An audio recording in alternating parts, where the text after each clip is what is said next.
Nên thì chở bà muốn phải á. Đi chơi thì nó chăng khổ sẵn nào à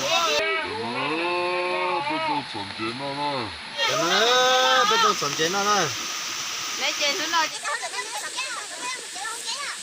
이제 얼룩통아야 아도 저담도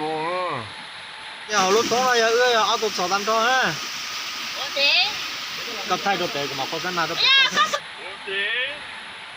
껍타이도 빼고 막 고생나도 Có mà auto của xe cho lại ăn thôi. 까마 어떠고 시차래 그래 cho nó có giá bà trà có giá bà mông à bà mông à Bây giờ mua nhớ tôi giá tôi xe thế giá của tôi tôi nó của em muốn cho chờ mà tôi xe thế. bây giờ mua nhớ tôi giá tôi xe thế giá của tôi nó của em muốn cho chờ mà tôi xe Thế sao giờ mà tôi có gì là tao đó có bà mông sao mà có gì thế tao mà tôi cho nên lần đầu nó của em bà mua à. 나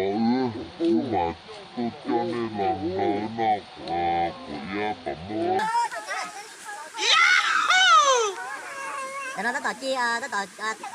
bữa giờ bạn muốn cho là xài giờ bạn muốn cho là chia nó của yên này bây giờ có một phạt quá vậy con phạt chỉ pha cho nó là cho nó của yên phải trả